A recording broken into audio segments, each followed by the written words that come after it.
Я слышал это сотни раз в компаниях. Думаю, вы тоже. Мы внедряем 1С и все наладится. Поставим ERP и бизнес станет прозрачным. Собственники и руководители верят, что софт расставит все по местам и бизнес начнет работать эффективно, прибыль потечет рекой. Они тратят миллионы на вендоров, лицензии, консультантов и внедрение различных IT-инструментов. А через год смотрят на результаты внедрения и говорят: 1С отстой, ERP не работает. Нас развели на деньги, и мы впустую потратили время. Давайте честно, софт здесь ни при чем. Цифры, которые знают многие, но в открытую их стараются не афишировать. 70-80% проектов по внедрению ERP и других IT-инструментов не дают обещанного эффекта. Почему так? Да потому что система просто фиксирует то, что происходит в процессах вашей компании. Она не меняет вашу реальность, она отражает ее на мониторах ваших компьютеров. Плюс перед внедрением необходимо первым делом создать в компании НЦИ. Это нормативно-справочная информация, ваша база данных. Но этим редко занимаются перед внедрением софта или начинают создавать с задержкой, когда проект уже начат и, соответственно, внедрение сдвигается на год минимум. Без НЦИ автоматизация в принципе невозможна. А еще, если сейчас хаос в управлении вашей компанией, то по итогу софт просто автоматизирует ваш хаос и сделает его для вашей компании еще масштабней. Теперь вы будете получать отчеты из ERP о хаосе в реальном времени. Поздравляю, вы стали еще быстрее тонуть в операционке. У вас появился новый инструмент, в который вложили большие деньги. Значит, всех сотрудников погонят работать в эту ERP. Как сейчас всех нас гонят в наш всеми любимый национальный мессенджер Max. В вашем бизнесе появилась модная игрушка, и не она будет вас обслуживать, а все сотрудники компании будут обслуживать ее и на нее работать. Появится двойная отчетность и бухгалтерия в Excel и в ERP. Дорога всем известная и протоптанная уже сотнями компаний в России. А все почему? Потому что эти компании еще не были готовы к автоматизации, слишком рано начали. Нет еще у них нужной зрелости в управленческих и других процессах. Как обычно внедряют ERP? Приходят программисты и начинают интервьюировать ваших сотрудников и спрашивают: как у вас работают процессы, нам нужно разработать ТЗ для автоматизации. Им, конечно, сотрудники и руководители рассказывают, как они работают сейчас. Не всегда говорят, а как должно это работать. И, соответственно, они автоматизируют существующие ваши бизнес-процессы, исторически годами сложившиеся в вашем бизнесе. Мало кто скажет программистам, а как на самом деле нужно было бы бизнесу, чтобы эти процессы работали эффективнее, чем сейчас. Может быть стыдно, или нужно удержать свой статус-кво, или так привыкли управлять и уже не хотят менять свои методы на неизвестные им новые. Программисты обойдут все функции компании, и каждая функция расскажет, какие хочется для своего, в кавычках, колодца, не учитывая требования, интересы соседних функций. А кто будет тем архитектором на таком проекте, который все эти разрозненные ТЗ и бизнес-процессы подразделений соединит между собой, не понимая ваш бизнес целиком? Это большой вопрос, но он очень важен. И весь этот зоопарк ТЗ программисты пытаются соединить между собой по входным и выходным данным через костыли надстройки. И, конечно, они уходят в дебри согласований на долгие месяца. Вендоры компании зависают на проекте больше, чем планировали, и тонут в этом затянувшемся проекте автоматизации. Все участники проекта оказались заложниками ситуации. Они-то руководству обещали, что в конце года запустят ERP, и начинаются танцы с бубнами. Им-то еще в конце года надо отчитаться, получить премию за успешную реализацию проекта, а вендору получить свои деньги за выполненную работу. Думаю, многие из вас встречали эту картину в своей жизни. Соответственно, программисты пишут какой-то код, настраивают систему и запускают софт. И тут начинается ад. Наступает январь нового года, и сотрудники не могут работать в недоработанной новой системе, потому что она очень сырая и еще, как оказалось, не учитывала реальных нюансов и подводных камней в операционной деятельности компании. И персонал компании начинает обманывать эту систему, вносит данные задним числом и работает в двух параллельных мирах – и в софте, и в Excel. Такие внедрения затягиваются на года. Бюджеты проекта растут, нервы у всех на пределе. Итог – система вроде есть, но порядка так и не появилась.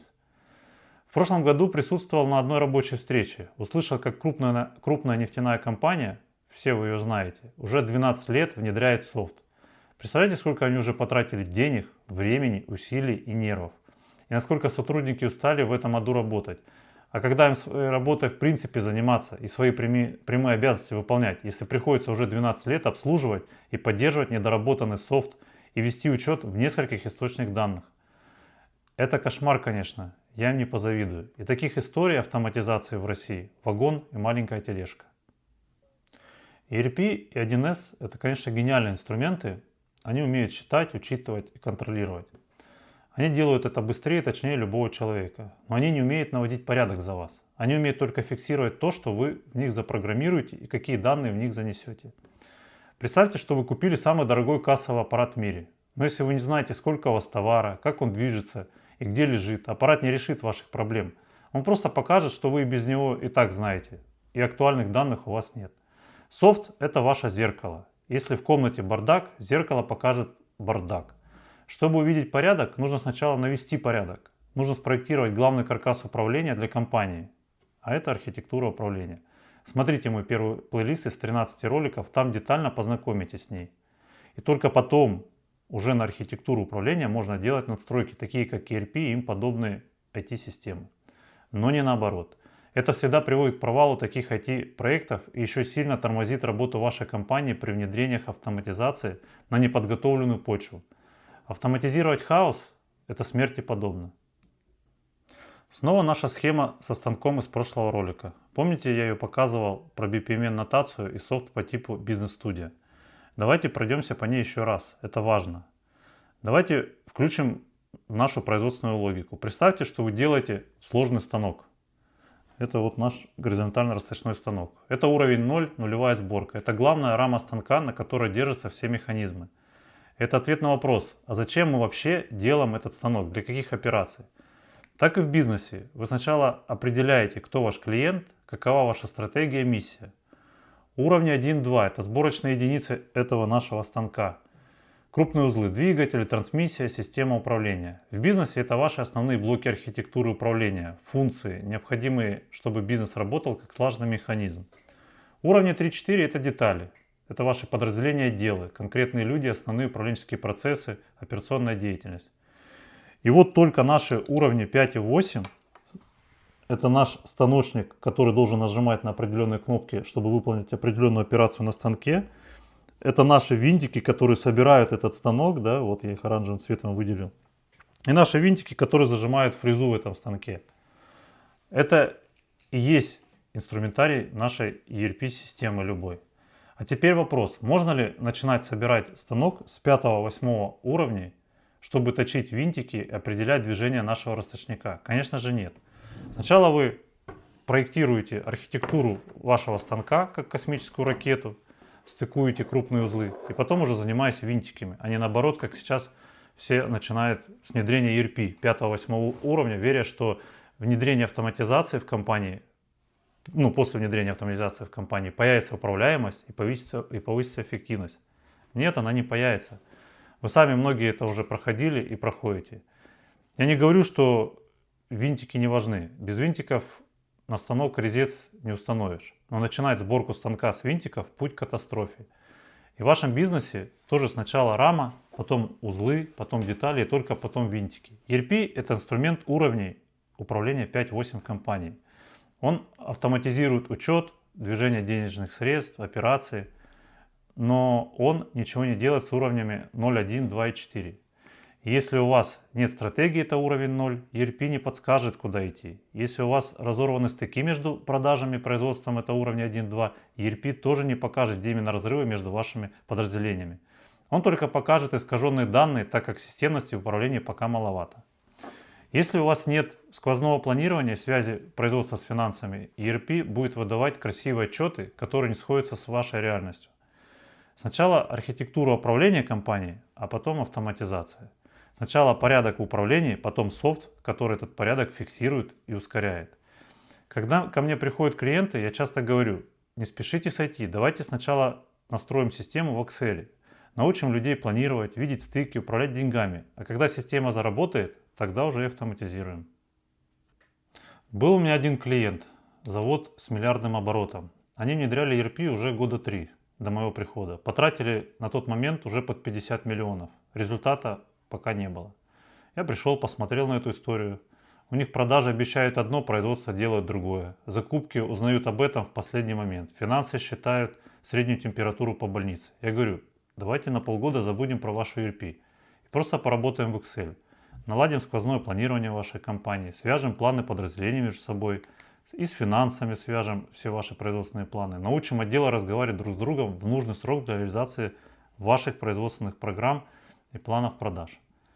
Через полгода у них были синхронизированы планы, прозрачная незавершенка, понятные финансы. И только потом мы вернулись к ERP и ее доработке. Кстати, незавершенку мы за 5 месяцев почистили с 1,3 миллиардов рублей до 500 миллионов рублей.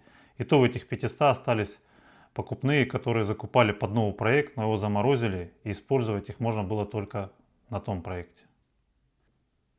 ERP – это действительно отличный и нужный инструмент для бизнеса, но только для автоматизации порядка, а не хаоса, и когда компания уже дозрела до таких проектов.